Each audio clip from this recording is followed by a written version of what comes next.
Hi guys, hello বন্ধুরা।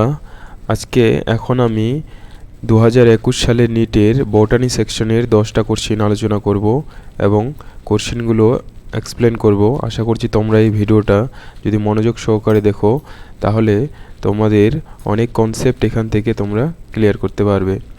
So guys, এখানে তোমরা তোমাদের স্ক্রিনে দেখতে পাচ্ছ ফার্স্ট কোশ্চেন লক্ষ্য করো। 1 নম্বর কোশ্চেন এখানে কি বলেছে, in spite of interspecific competition in nature, which mechanism the competing species might have evolved for their survival। এই কোশ্চেনটা দিয়েছে ইকোলজি চ্যাপ্টারের ইকোলজি ইউনিটের যে প্রথম যে chapter organism and population chapter থেকে। পপুলেশন ওই চ্যাপ্টারে তোমরা এটা এনসিইআরটিতে পাবে, পুরো এনসিইআরটি থেকে তুলে দিয়েছে। তো বলেছে যখন দুটো স্পিসিস তাদের ইন্টারস্পেসিফিক কম্পিটিশন হয়, তাদের মধ্যে ইন্টারস্পেসিফিক কম্পিটিশন মানে হলো দুটো আলাদা আলাদা প্রজাতির মধ্যে যখন প্রতিযোগিতা হয় রিসোর্সের জন্য, মানে রিসোর্স এবং সার্ভাইভ করার জন্য, সেক্ষেত্রে দুটো মেকানিজম এনসিইআরটিতে বলা হয়েছে। একটা হলো রিসোর্স পার্টিশনিং আর হলো কম্পিটিটিভ রিলিজ। কম্পিটিশন যে সাব ইউনিটটাতে, কম্পিটিশন ইন্টারেকশনটাতে। ওকে, তাহলে এখানে উত্তরটা হবে রিসোর্স পার্টিশনিং।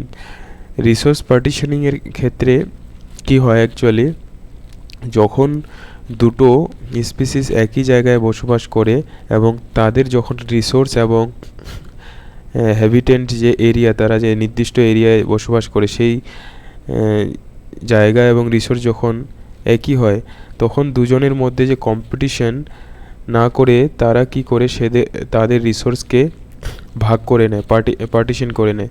সো এটাকেই রিসোর্স পার্টিশনিং বলা হয়। তো এখানে এটাই বলেছিল কোশ্চেনটা যে যে ইন্টারস্পেসিফিক কম্পিটিশন থাকা সত্ত্বেও কিভাবে কম্পিটিং স্পিসিস, প্রতিযোগী স্পিসিসগুলো তাদের অস্তিত্ব বজায় রাখে। তাহলে বুঝতে পারলে। আর কম্পিটিটিভ রিলিজ যে একটা কনসেপ্ট আছে, সেই কনসেপ্টটা ভেরি ইম্পর্টেন্ট, এটা আগামী বছর পরীক্ষায় আসতে পারে। কম্পিটিটিভ রিলিজ কি হয়, সাপোজ এ এবং বি দুটো স্পিসিস একই জায়গায় বসবাস করে, তো সেখানে একটা যদি মানে সুপ্রিয়র হয়, সাপোজ এ হলো সুপ্রিয়র আর বি স্পিসিস ইনফিরিয়র, সো এই দুটোর মধ্যে প্রতিযোগিতা হয়। সেই প্রতিযোগিতায় এ স্পিসিসের জন্য বিটা কি হলো স্বাধীনভাবে সার্ভাইভ করতে পারে না। কিন্তু যদি সেই এরিয়া থেকে এ স্পিসিসকে যদি রিমুভ করা হয় বা যদি না থাকে এই স্পিসিসটা, তাহলে বি তখন স্বাধীনভাবে সেই জায়গায় কি করতে পারবে, সার্ভাইভ করতে পারবে। অর্থাৎ এ স্পিসিসটা বি এর কম্পিটিশন থেকে মুক্ত হয়ে যায়, এটাকে কম্পিটিটিভ রিলিজ বলে।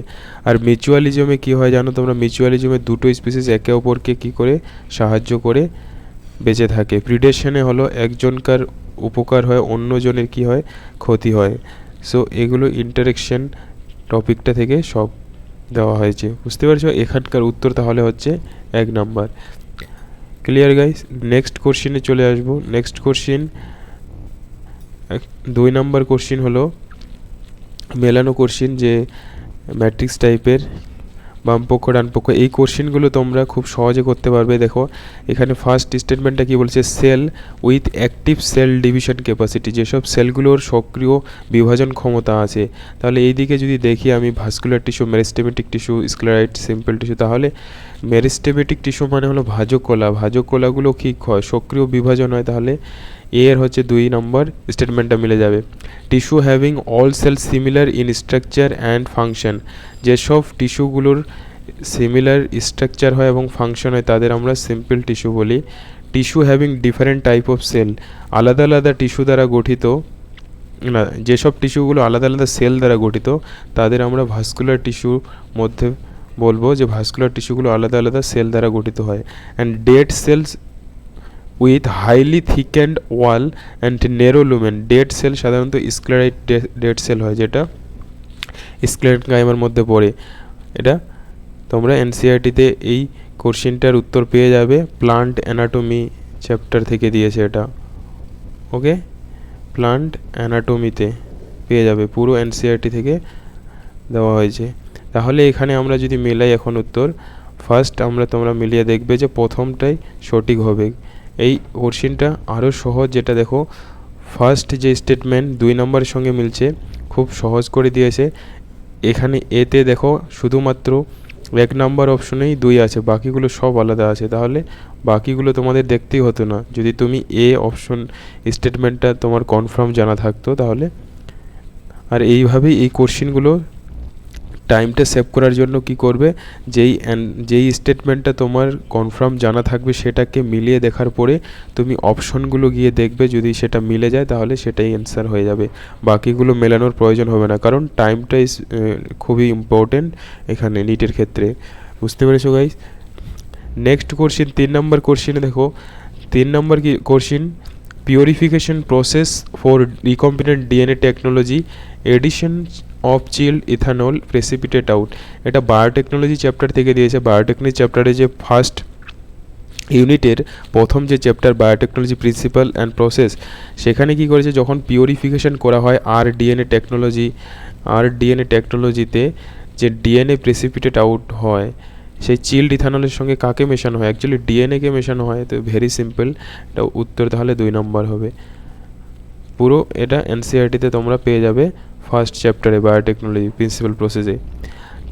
4 নম্বর কোশ্চেন আবার বাম পক্ষ ডান পক্ষ মিলানো কোশ্চেন।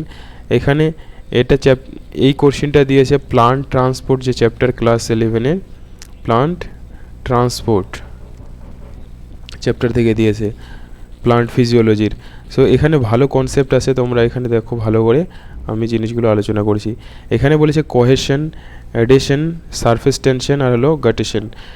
এগুলো আগামী বছর বা নেক্সট যারা তোমরা এক্সাম দেবে তাদের ক্ষেত্রে এই কনসেপ্টগুলোই দেখো ঘুরিয়ে কোশ্চেন আসবে, তাহলে এগুলো তোমাদের কনসেপ্টগুলো ক্লিয়ার করতে হবে। কোহেশন কি হয়, যখন উদ্ভিদের মূল দ্বারা উদ্ভিদে কি হয় উপরে জল উঠে, তখন জলের অণুগুলো, যখন উদ্ভিদে কি হয় মূল দ্বারা জল শোষিত হয়ে কি হয় জল উঠে, সেই জলের অণুগুলোর মধ্যে পারস্পরিক যে আকর্ষণ বল, সেটাকে বলা হয় কোহেশন, সেই ঘটনাটাকে। আর এই যে আকর্ষণ বলটাকে কোহেসিভ ফোর্স বলা হয়, ফিজিক্সেও এই টার্মগুলো আমরা পাই। তারপর এডেশন হচ্ছে এই জলের অণুগুলোর সঙ্গে যে গাছের যে মানে তলের সেলের যে পারস্পরিক যে অ্যাট্রাকশন বল, সেটাকে বলি এডিশন। অ্যান্ড সারফেস টেনশন, জানি সারফেস টেনশন কোনো লিকুইড তার তলটাকে সবসময় কি করতে পারে, সারফেস তলকে ডিক্রিজ করতে যায়, সেই ধর্মটাকে আমরা কি বলি, সারফেস টেনশন। অ্যান্ড গাটেশন দেখা যায় হলো উদ্ভিদের রুট প্রেশারের জন্য, মূলজ চাপের জন্য, যেগুলো একবীজপত্রী বা মনোকোট কিছু জাতীয় প্লান্টে যেমন ঘাস, সকালবেলা কি দেখা যায় মানে পাতার কিনারা থেকে লিকুইড ফেজে জল বেরোয়, জল বেরিয়ে আসে, এটাকেই গাটেশন বলা হয়। গাটেশন এর যে মূল কারণটা কী জন্য হয়, রুট প্রেশারের জন্য হয়। এই কোশ্চেনটাও অনেকবার এসেছে, তোমরা প্রিভিয়াস ইয়ার কোশ্চেনে পেয়ে যাবে রুট প্রেশারে। তাহলে এখানে কোহেশন কি হলো, এই যে mutual attraction among water molecule, জলের অণুগুলোর মধ্যে পারস্পরিক আকর্ষণ বল। এডিশন হলো অ্যাট্রাকশন টুয়ার্ডস যে পোলার সারফেসের সঙ্গে attraction. Surface tension more attraction liquid ফেজে যে অ্যাট্রাকশন। অ্যান্ড গাটেশন হলো water loss in liquid phase. Clear? এখন তাহলে আমরা এখানে মিলিয়ে দেখব, তোমরা খুব সহজে এটা মেলাতে পারবে যে এখানে উত্তর হবে 1 নম্বর অপশনটা কারেক্ট মিলাতে বলছে। নেক্সট কোশ্চেনে চলে আসবো 5 number question. The term use for transfer pollen grain from anther of one plant to stigma of different plant, মানে একটি প্লান্টের অ্যান্থার কি হচ্ছে অন্য প্লান্টের স্টিগমাতে যাচ্ছে, which during pollination bring genetically different types of pollen grain to stigma. So আমরা জানি এটা দিয়েছে reproduction of flowering plant, class 12-এর যে দ্বিতীয় chapter reproduction of flowering plant থেকে দিয়েছে, ফ্লাওয়ারিং প্লান্ট। সেখানে কোথা থেকে দিয়েছে টপিক, যেটা পলিনেশন থেকে দিয়েছে নিষেক। ওকে, পলিনেশন আমরা জানি 2 ধরনের পলিনেশন হয়, একটা হলো সেলফ পলিনেশন আর হলো ক্রস পলিনেশন। তো এখানে বলেছে যখন এক উদ্ভিদের থেকে আরেক উদ্ভিদে যখন পলিনেশন হয় তখন সেটাকে কি বলি আমরা? Cross pollination. কিন্তু এখানে যে সায়েন্টিফিক টার্মটা ব্যবহার করেছে ক্রস পলিনেশন, আরেকটা নাম এনসিইআরটিতে বলেছে, সেটা হলো কি বলা হয়? জেনোগ্যামি বলে। ওকে, তো জেনোগ্যামি, তাহলে উত্তর হবে এখানে ফার্স্ট জেনোগ্যামি। আর গেইটোনোগ্যামি এগুলো দেখতে পাচ্ছ, ক্লিস্টোগ্যামি এগুলো হলো সেলফ পলিনেশনই ভাগ। এগুলো সব সেলফ পলিনেশনেরই টাইপ। ওকে, তোমরা এনসিইআরটিতে এগুলো সব এই 4টা টার্ম পেয়ে যাবে, গিয়ে ডেফিনেশনগুলো পড়ে নেবে, বুঝবে, অথবা যখন আমি পরে চ্যাপ্টার ওয়াইজ করাবো সেখানেও তোমরা এগুলো কনসেপ্টগুলো ক্লিয়ার করতে পারবে। 106 নম্বর, জাস্ট এটা হলো 6 number question. 6 number question, which of the following of meiosis involves division of centromere? মিওসিসের কোন স্টেজে সেন্ট্রোমিয়ার ডিভিশন হয়? সেন্ট্রোমিয়ার এটা সেল ডিভিশন চ্যাপ্টার থেকে দিয়েছে, ক্লাস 11-এর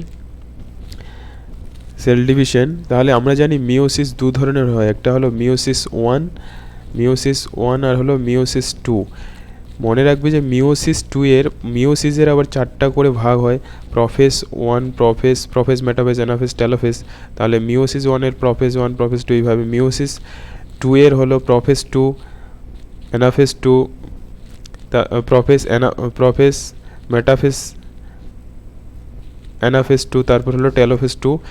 সেন্ট্রোমিয়ারের যে ডিভিশনটা সেটা হলো অ্যানাফেস 2-তে হয়, মনে রাখবে, ভেরি ইম্পর্টেন্ট।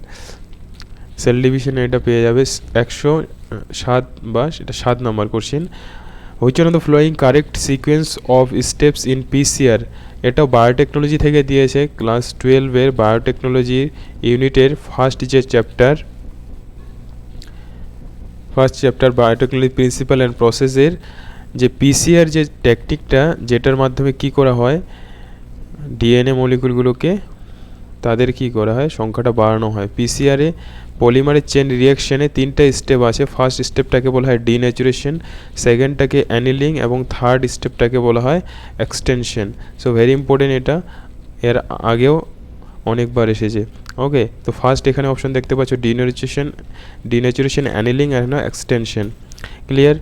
8 নম্বর কোশ্চিন, লক্ষ্য করে এখানে গ্যামা আর গ্যামি যেটা বলো আর রিপ্রেজেন্ট, এটা প্লান্ট কিংডম থেকে দিয়েছে। প্লান্ট কিংডমের যে ব্রায়োফাইটার যে দুটো ডিভিশন আছে, ব্রায়োফাইটস থেকে দিয়েছে। ব্রায়োফাইটসের আমরা কি পাই? মস আর হলো লিভারওয়ার্টস। তো এখানে গ্যামাটা কোথায় দেখা যায়? গ্যামা বা গ্যামি কাপ বলা হয়। লিভারওয়ার্টসের মধ্যে দেখতে পাই এই গ্যামিটা হলো অ্যাসেক্সুয়াল রিপ্রোডাকশনের অংশটা, যেটার দ্বারা হলো একটা লিভারওয়ার্টস থেকে আলাদা মানে অফস্প্রিং মানে নতুন হচ্ছে লিভারওয়ার্টস সৃষ্টি হয়। সো লিভারওয়ার্টসে পাবো এটা, পুরো এনসিইআরটিতে তোমরা গিয়ে দেখতে পাবে। এখানে গ্যামি মাল্টিসেলুলার হয়, এটা গ্রিন হয়। ওকে, মানে আর থ্যালাস প্রাকৃতির হয়, থালার মতো, যেখানে থ্যালাস সেই জায়গাটাতে থাকে গ্যামাগুলো। অ্যান্ড 9 নম্বর কোশ্চেনে চলে আসবো। 9 নম্বর কোশ্চেন এখানে লক্ষ্য করো যে reproduction of gametes by parents, formation of zygote F1 F2 plants can be understood from a diagram call। এই কোশ্চেনটা দিয়েছে ম্যান্ডেলের জেনেটিক্স থেকে, ম্যান্ডেলের যে জেনেটিক্স চ্যাপ্টার। তো ম্যান্ডেলের জেনেটিক্স চ্যাপ্টারে আমরা যে ক্রসগুলো করি, সেখানে যে এই ম্যাথামেটিক্যাল যে ক্যালকুলেশনটা করা হয় তার জন্য যে টেবিলটা, সেটাকে বলা হয় কি পুনেট স্কোয়ার, বা আমরা মাধ্যমিক লেভেলে সেটা পড়েছিলাম চেকার বোর্ড যেটাকে বলি পুনেট স্কোয়ার। এখানে যে এটা সায়েন্টিস্টটার নাম ছিল পুনেট, তার নাম অনুসারে বলা হয় যে পুনেট স্কোয়ার। তাহলে এটা 3 নম্বর অপশন হবে, ভেরি ইজি কোশ্চেন এটা। পরের কোশ্চেন হলো 10 নম্বর কোশ্চেন। 10 নম্বর কোশ্চেন বলছে the factor that leads to founder effect in a population is. তাহলে এটা ইভলিউশন চ্যাপ্টার থেকে দিয়েছে,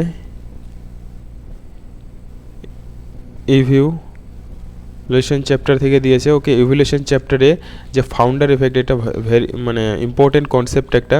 এই ফাউন্ডার এফেক্ট ঘটনাটা কোথায় দেখা যায়? যখন হলো জেনেটিক ড্রিফট ঘটে।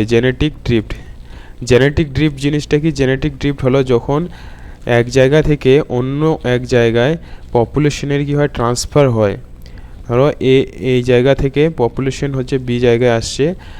ওকে, এই ট্রান্সফারের ফলে জিন মাইগ্রেশন ঘটে।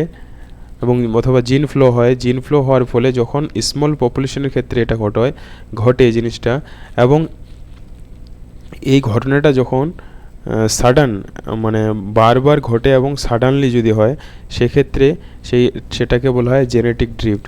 আর এই জেনেটিক ড্রিফটের ফলে একটা পপুলেশন এক জায়গা থেকে অন্য জায়গায় গিয়ে, যে পপুলেশনটা অলরেডি স্মল থাকে এবং আইসোলেটেড, তো নতুন যে জায়গাটাতে গিয়ে একটা কি হচ্ছে, নতুন স্পিসিস তৈরি করে।